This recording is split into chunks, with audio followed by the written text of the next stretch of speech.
Welcome back to Campfire Stories, presented by the Malden Public Library. I guess I should have waited for the rebrand until I was done with the ghosts this month. But hey, campfires just inspire the spooky, and what's spookier than ghosts? Tonight's story is by an author that should be familiar to you. Daphne du Maurier is known for her tales of the supernatural. Her works have been repeatedly adapted for films, TV, and stage. You probably know her best for her novel Rebecca, which has multiple adaptations and has inspired countless reinterpretations. But you may also know her for her short stories like The Birds, which inspired the film by the same name by Alfred Hitchcock. Tonight's story, Escort, is about a World War II naval ship trying to outrun a German U-boat, and the strange bargain it makes with a ghostly companion. Okay, with that description, let's begin. Escort by Daphne du Maurier. There's nothing remarkable about the Raven's Wing. I can promise you that. She is between 6,000 and 7,000 tons, was built in 1926, and belongs to the Condor Line, Port of Register, Hull. You can look her up in Lloyd's, if you have a mind. There is little to distinguish her from hundreds of other tramp steamers of her particular tonnage. She had sailed that same route and traveled those same waters for 3 years I had served in her, and she was on the job some time before that. No doubt, she will continue to do so for many years more, and will eventually end her days peacefully on the mud as her predecessor, the old Gullswing, did before her. Unless the U-boats get her first. She has escaped them once, but next time we may not have our escort. Perhaps I had better make it clear, too, that I myself am not a fanciful man. My name is William Blunt, and I have the reputation of living up to it. I never have stood for nonsense of any sort, and have no time for superstition. My father was a nonconformist minister, and maybe that had something to do with it. I tell you this to prove my reliability, but, for that matter, you can ask anyone in Hull. And now, having introduced myself and the ship, I can get on with my story. We were homeward bound from a Scandinavian port in the early part of the autumn. I won't give you the name of the port. The censor might stop me. But we had already made the trip there and back 3 times since the outbreak of war. The convoy system had not started in those days, and the strain on the captain and myself was severe. I don't want you to infer that we were windy, or the crew either, but the North Sea in wartime is not a bed of roses, and I'll leave it at that. When we left port that October afternoon, I couldn't help thinking that it seemed a hell of a long way home, and it didn't put me in what you would call a rollicking humor when our little Scandinavian pilot told us with a grin that a Grimsby ship 6 hours ahead of us had been sunk without warning. The Nazi government had been giving out on the wireless. He said that the North Sea should be called the German Ocean, and the British fleet couldn't do anything about it. It was all right for the pilot. He wasn't coming with us. He waved a cheerful farewell as he climbed over the side, and soon his boat was a black speck bobbing astern of us at the harbor entrance, and we were heading for the open sea, a course laid for home. It was about 3 o'clock in the afternoon. The sea was very still and gray, and I remember thinking to myself that a periscope wouldn't be easy to miss. At least we would have fair warning, unless the glass fell and it began to blow. However, it did the nerves no good to envisage something that was not going to happen, and I was pretty short with the first engineer when he started talking about the submarine danger, And why the hell didn't the Admiralty do something about it? Your job is to keep the old Ravenswing full steam ahead for home and beauty, isn't it? I said. If Winston Churchill wants your advice, no doubt he'll send for you. He had no answer to that, and I lit my pipe and went on to the bridge to take over from the captain. I suppose I'm not out of the way observant about my fellow men, and I certainly didn't notice then that there was anything wrong with the captain. He was never much of a talker at any time. The fact that he went to his cabin at once meant little or nothing. I knew he was close at hand if anything unusual should happen. It turned very cold after nightfall, and later a thin rain began to fall. The ship rolled slightly as she met the longer seas. The sky was overcast with the rain, and there were no stars. The autumn nights were always black, of course, in northern waters. But this night the darkness seemed intensified. There would be small chance of sighting a periscope, I thought, under these conditions, and it might well be that we should receive no other intimation than the shock of the explosion. Someone said the other day that the U-boats carried a new type of torpedo, supercharged, and that explained why the ship's attacks sank so swiftly. The Ravenswing would founder in 3 or 4 minutes if she was hit right amidships. And it might be that we should never even see the sight of a craft that sank us. The submarine would vanish in the darkness. They would not bother to pick up survivors. They couldn't see them if they wanted to, not in this darkness. I glanced at the chap at the wheel. He was a little Welshman from Cardiff, and he had a trick of sucking his false teeth and clicking them back again every few minutes. We stood a pretty equal chance, he and I, standing side by side together on the bridge. It was then I turned suddenly and saw the captain standing in the entrance to his cabin. He was holding on for support. His face was very flushed, and he was breathing heavily. "Is there anything wrong, sir?" I said. "Oh, this damn pain in my side," he gasped. "Started yesterday, and thought I'd strained myself. Now I'm doubled up with the bloody thing. Got any aspirin?" Aspirin my foot, I thought. If he hasn't got acute appendicitis, I'll eat my hat. I'd seen a man attacked like that before. He'd been rushed to the hospital and operated on in less than 2 hours. They'd taken an appendix out of him, swollen as big as a fist. "Have you a thermometer there?" I asked the captain. "Yes," he said. "What's the hell's the use of that?" "I haven't got a temperature. I've strained myself, I tell you. I want some aspirin." I took his temperature. It was 104. The sweat was pouring down his forehead. I put my hand on his stomach, and it was rigid, like a brick wall. I helped him to his berth and covered him up with blankets. Then I made him drink half a glass of brandy neat. It may be the worst thing you can do for appendicitis, but when you're hundreds of miles from a surgeon and in the middle of the North Sea in wartime, you're apt to take chances. The brandy helped to dull the pain a little, and that was the only thing that mattered. Whatever the result to the captain, it had but one result for me. I was in command of the Ravenswing from now on, and mine was the responsibility of bringing her home through those submarine-infested waters. I, William Blunt, had got to see this through. It was bitter cold. All feeling had long since left my hands and feet. I was conscious of a dull pain in those parts of my body where my hands and feet should have been, but the effect was curiously impersonal. The pain might have belonged to someone else, the sick captain himself even, back there in his cabin, lying moaning and helpless as I had left him last, some 48 hours before.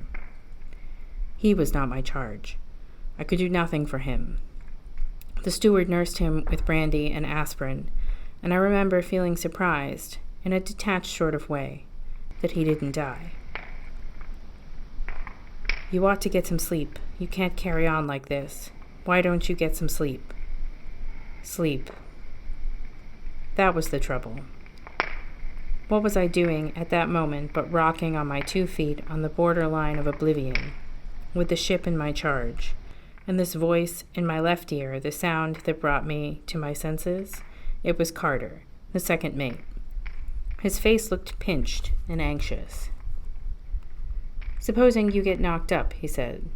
"What am I going to do? Why don't you think of me?"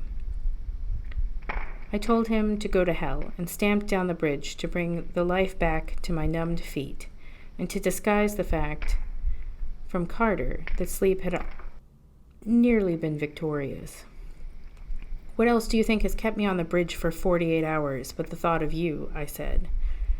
"And the neat way you let the stern hawser drop adrift, with the second tug alongside, last time you were in Hull. Get me a cup of tea and a sandwich, and shut your bloody mouth."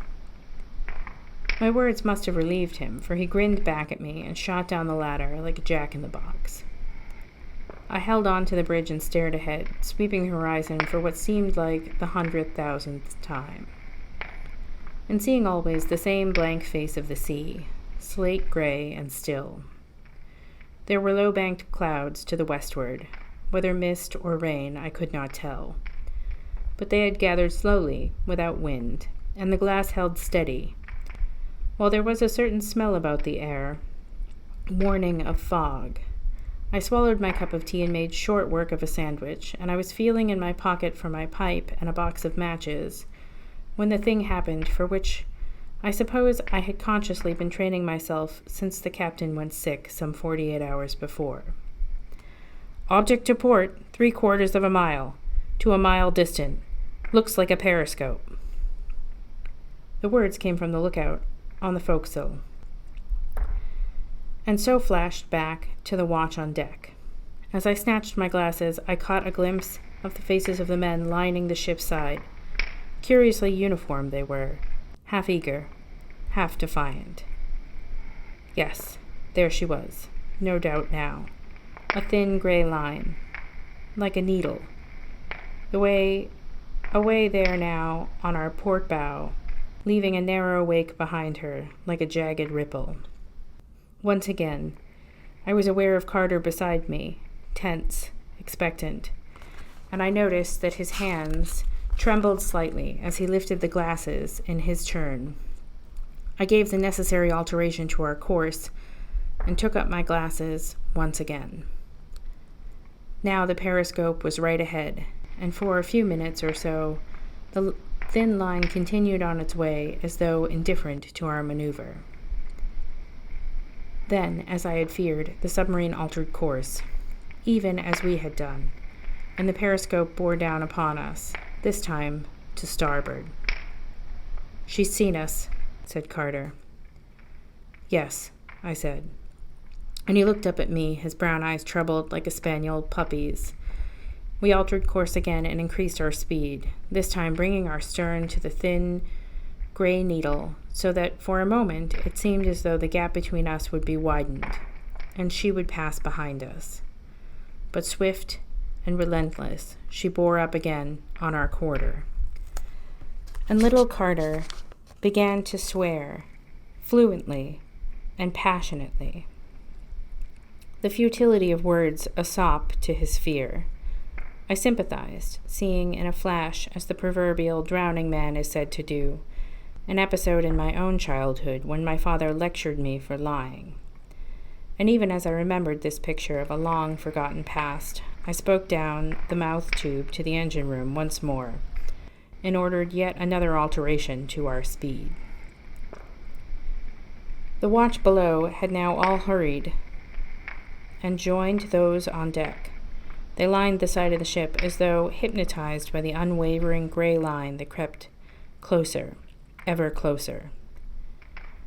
"She's breaking surface," said Carter. "Watch that line of foam." The periscope had come abeam of us and drawn ahead. It was now a little over a mile distant, on our port bow. Carter was right. She was breaking surface, even as he said. We could see the still water become troubled, and then slowly, inevitably, the squat, conning tower appeared, and the long, lean form rose from the depths like a black slug, the water streaming from its decks. "The bastards," whispered Carter to himself. "The filthy, stinking bastards." The men clustered together below me on the deck, watching the submarine with a strange indifference, like spectators at some show with which they had no concern. I saw one fellow point out some technical detail of the submarine to the man by his side, and then light a cigarette. His companions laughed and spat over the side of the ship into the water. I wondered how many of them could swim. I gave the final order to the engine room, and then ordered all hands on deck to the boat stations. My next order would depend on the commander of the submarine. "They'll shell the boats," said Carter. "They won't let us get away. They'll shell the boats." "Oh, for God's sake," I began, the pallor of his face begetting in me a furious, senseless anger, when suddenly I caught sight of the wall of fog that was rolling down upon us from astern. I swung Carter around by the shoulders to meet it. "Look there," I said. "Look there." And his jaw dropped, and he grinned stupidly. Already the visibility around us was no more than a cable's length on either side, and the first drifting vapor stung us with its cold, sour smell. Above us the air was thick and clammy. In a moment, our after-shrouds were lost to sight. I heard one fellow strike up the opening chorus of a comic song in a high falsetto voice. He was immediately cursed to silence by his companions. Ahead of us lay the submarine, dark and immobile, the decks as yet unmanned, and her long snout caught unexpectedly in a sudden shaft of light. Then the white fog that enveloped us crept forward and beyond. The sky descended, and our world was blotted out. It wanted 2 minutes to midnight. I crouched low under cover of the bridge and flashed a torch onto my watch. No bell had been sounded since the submarine had first been sighted, some 8 hours earlier. We waited. Darkness had traveled with the fog, and night had fallen early. There was silence everywhere, but for the creaking of the ship as she rolled in the swell, and the thud of water slapping her sides as she lay over, first on one side, then the other. Still we waited.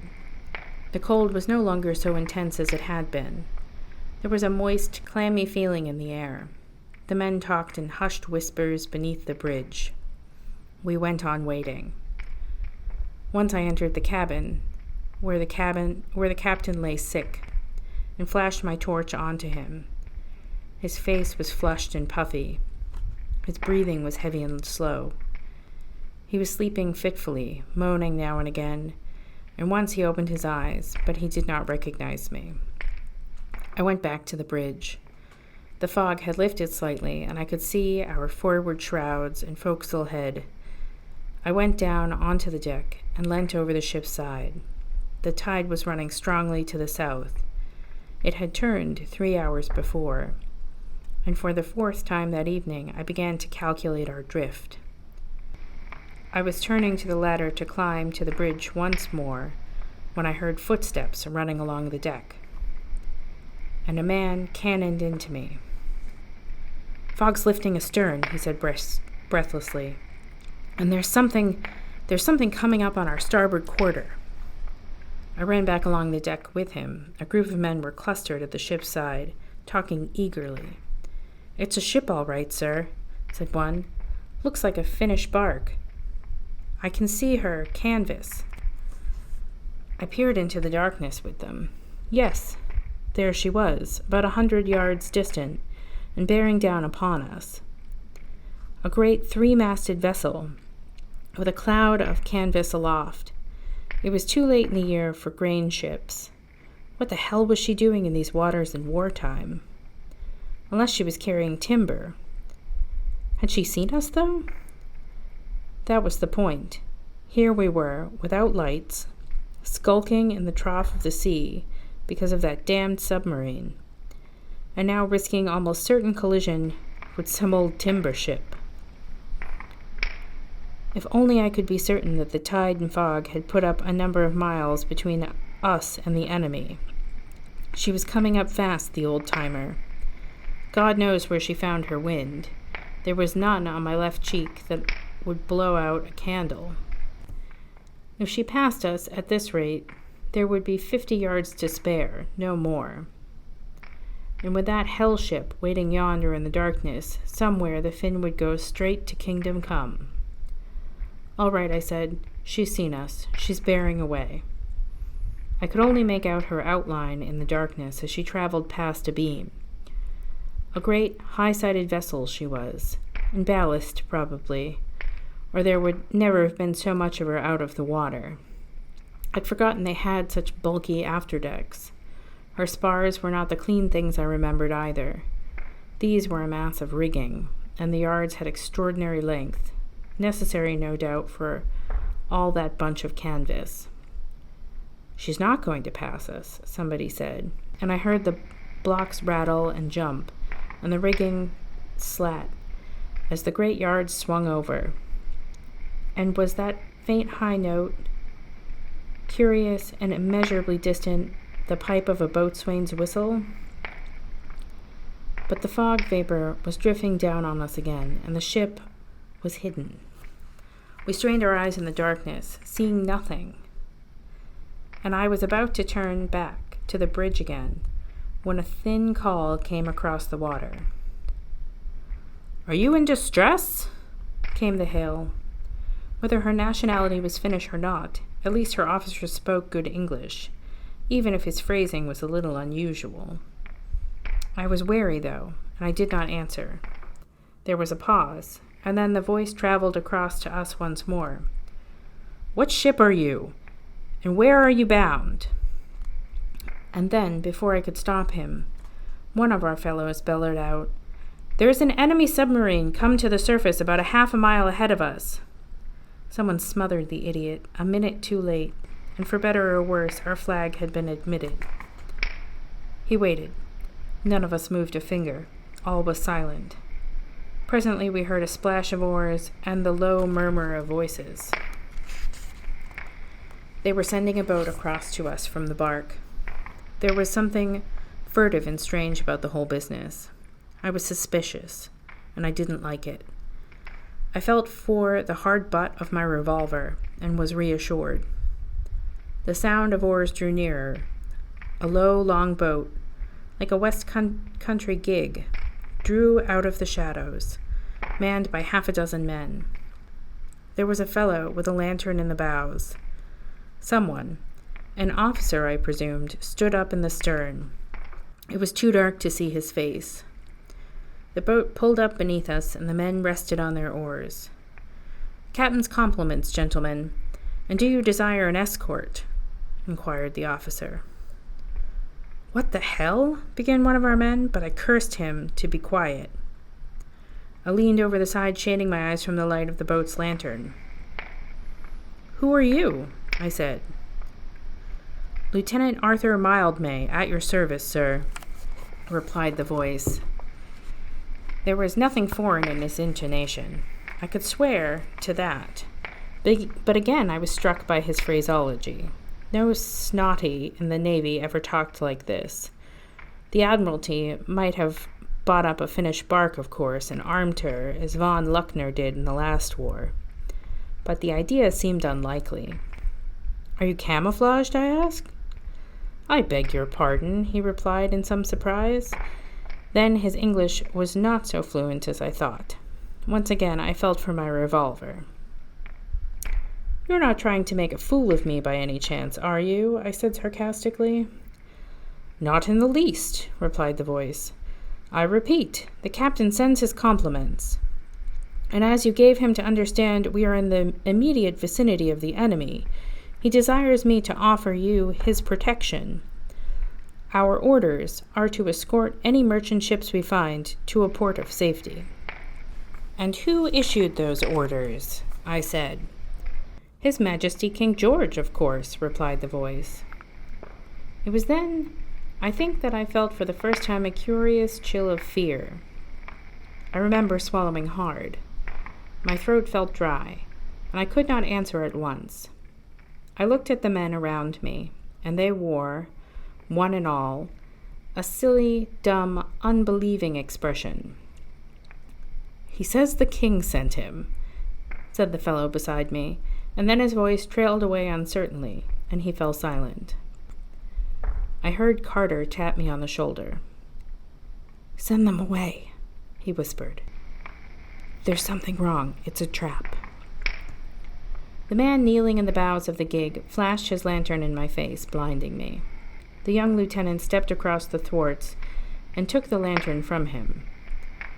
"Why not come aboard and speak to the captain yourself, if you are in doubt?" he said. Still, I could not see his face, but he wore some sort of cloak round his shoulders, and the hand that held the lantern was long and slim. The light that dazzled me brought a pain across my eyes so severe that for a moment I could neither speak nor think, and then, to my surprise, I heard myself answer, "Very well, make room for me." Carter laid his hand on my arm. "You're crazy," he said. "You can't leave the ship." I shook him off, obstinate for no reason, determined on my venture. "You're in charge, Carter," I said. "I shan't be long away. Let me go, you damn fool." I ordered the ladder over the side and wondered, with a certain irritation, why the stupid fellows gaped at me as they obeyed. I had that funny reckless feeling which comes upon you when you're half drunk, and I wondered if the reason for it was my lack of sleep for over 48 hours. I landed with a thud in the gig and stumbled to the stern beside the officer. The men bent to their oars, and the boat began to creep across the water to the bark. It was bitter cold.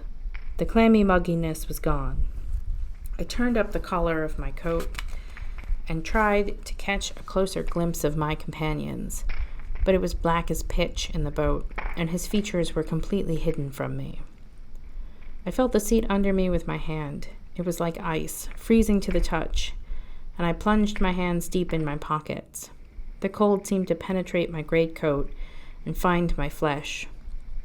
My teeth chattered, and I could not stop them.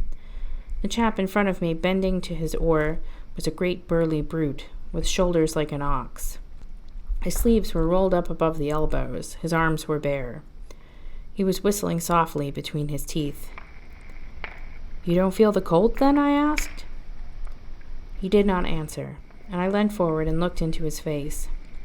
He stared at me as though I did not exist, and went on whistling between his teeth.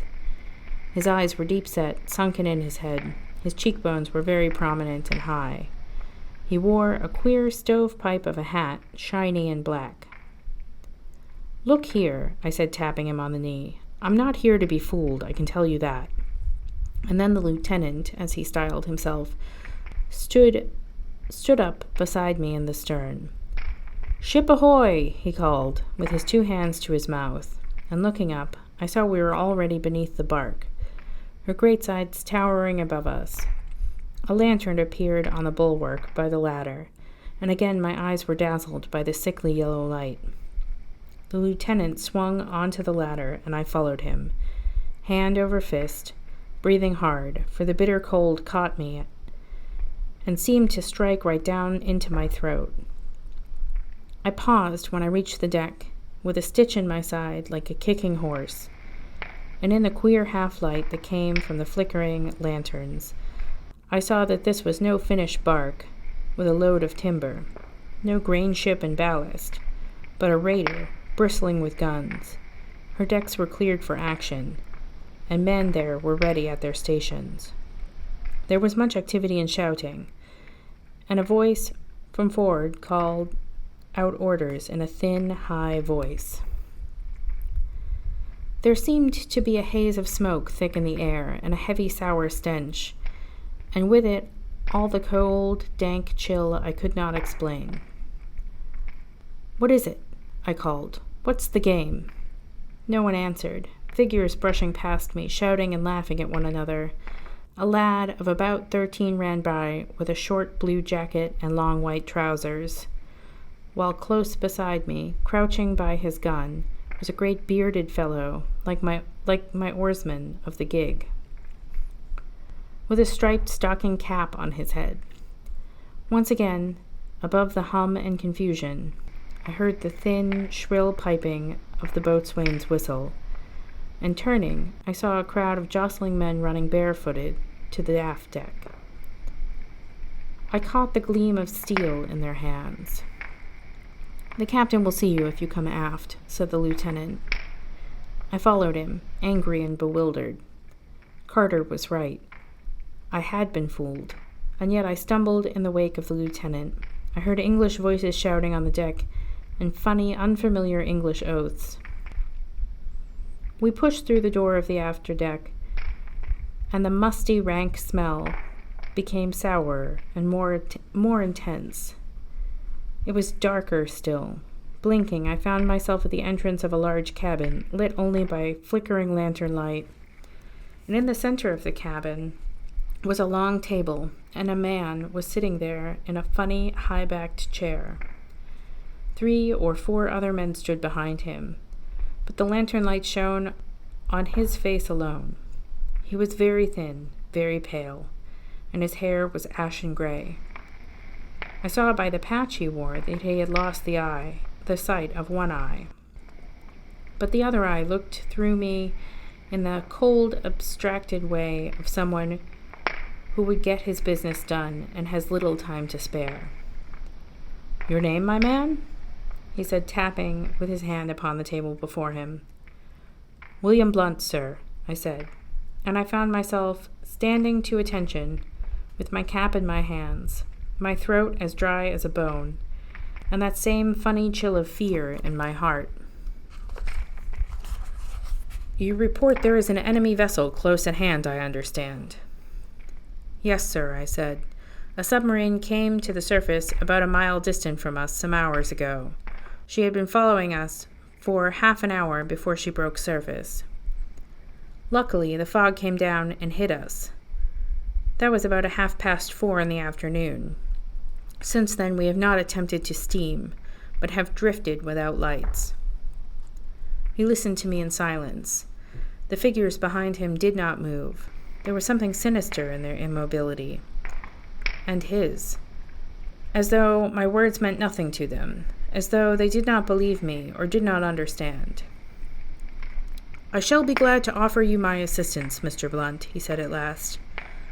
I stood awkwardly, still turning my cap in my hands. He did not mean to make a game of me, I realized that. But what use was his ship to me? "I don't quite see," I began, but he held up his hand. "The enemy will not attack you while you are under my protection," he said. "If you care to accept my escort, I shall be very pleased to give you safe conduct to England." The fog was lifted, and luckily the wind is with us. I swallowed hard. I did not know what to say. "We steam at 11 knots, I said awkwardly, and when he did not reply, I stepped forward to his table, thinking he had not heard. "Supposing the blighter is still there," I said. "He'll get the pair of us. She'll blow up like matchwood, this ship of yours. You stand even less of a chance than us." The man seated by the table leant back in his chair.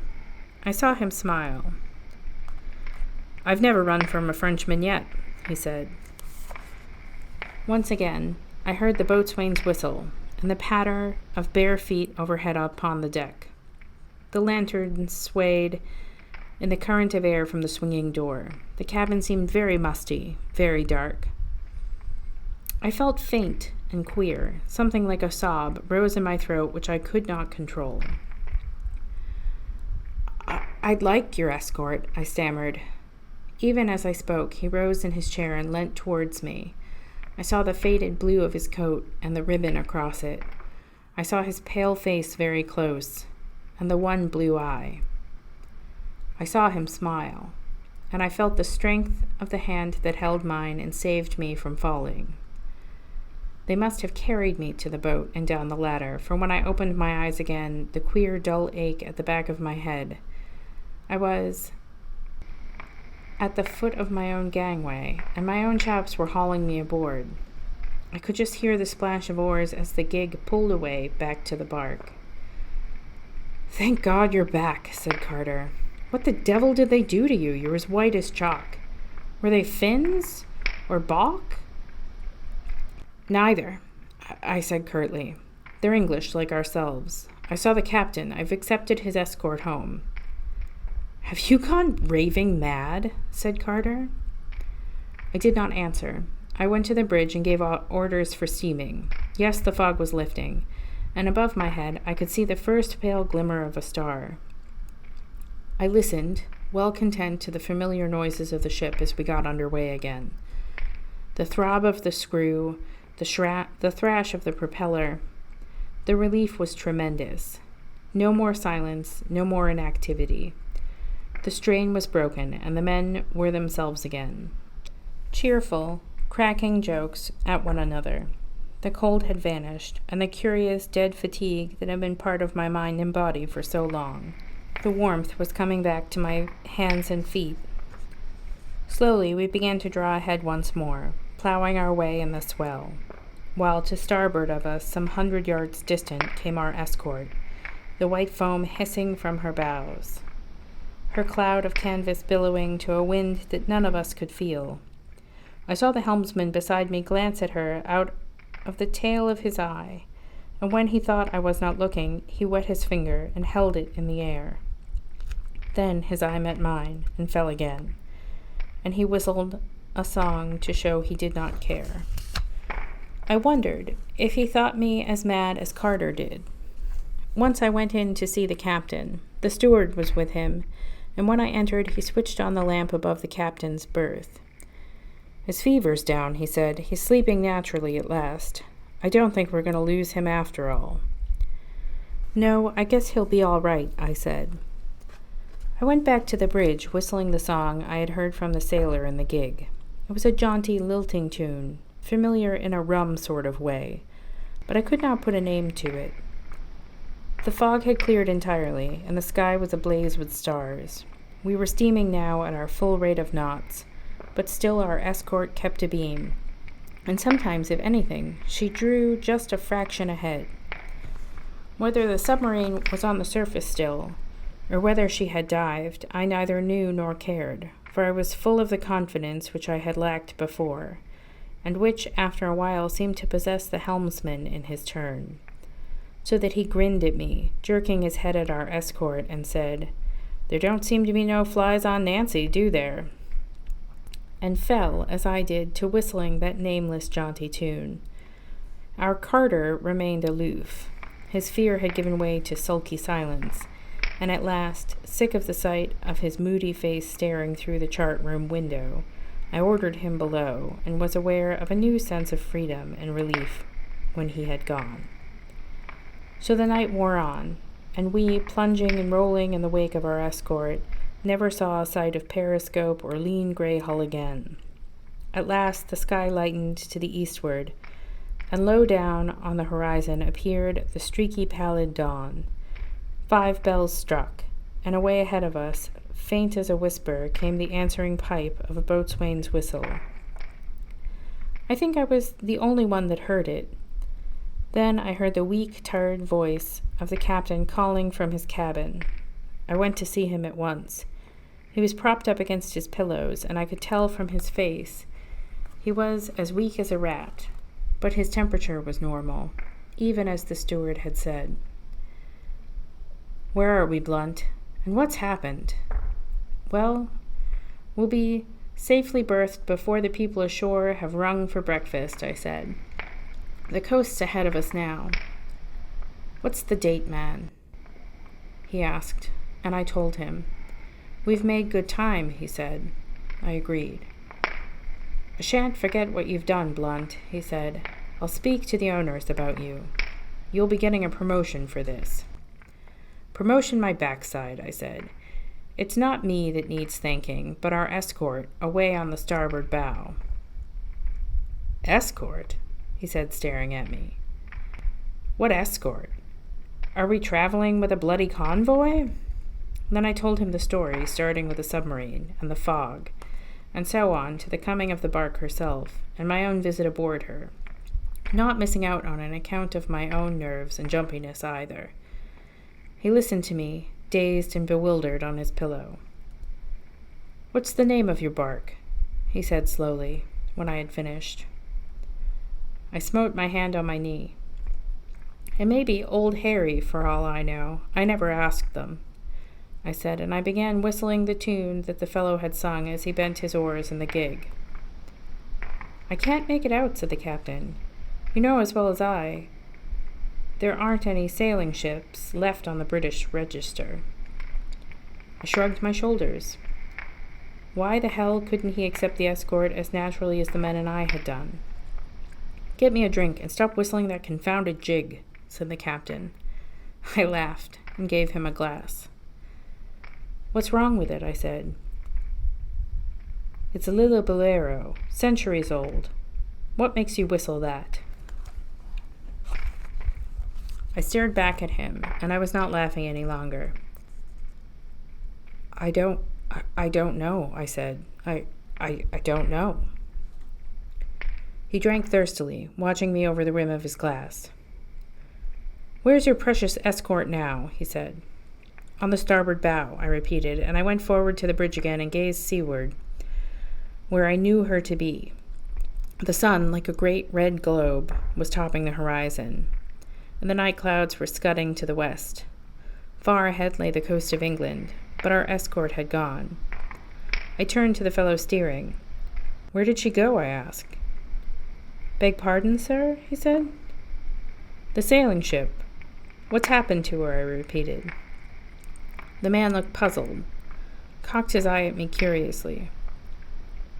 I've seen no sailing ship, he said. There's a destroyer been abeam of us for some time. She must have come up with us under the cover of darkness. I've only noticed her since the sun rose. I snatched up my glasses and looked to the west.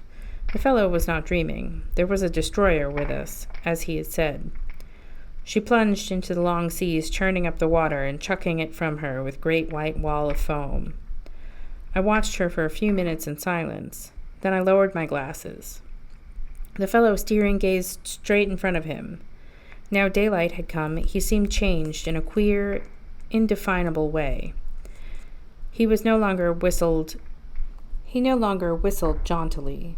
He was his usual stolid seaman self. We shall be docked by 9:30. We've made good time, I said. Yes, sir, he said. Already I could see a black dot far ahead and a wisp of smoke. The tugs were lying off for us. Carter was in my old place on the forecastle head. The men were at their stations. I, on the captain's bridge, would bring his ship to port. He called me to him 5 minutes before the tugs took us in tow, when the first gulls were wheeling overhead. Blunt, he said, I've been thinking, that captain fellow you spoke to in the night, on board that sailing craft. You say he wore a black patch over one eye. Did he by any chance have an empty sleeve pinned to his breast as well? I did not answer. We looked at one another in silence. Then a shrill whistle warned me that the pilot's boat was alongside. Somewhere, faint and far, the echo sounded like a boatswain's pipe. Thank you for joining us tonight for another reading. If you liked this story, you can check out Daphne du Maurier's collection, Don't Look Now. It includes this story and some other famous short stories by the author that you can read by your own campfire. So until next time, thank you and have a good night.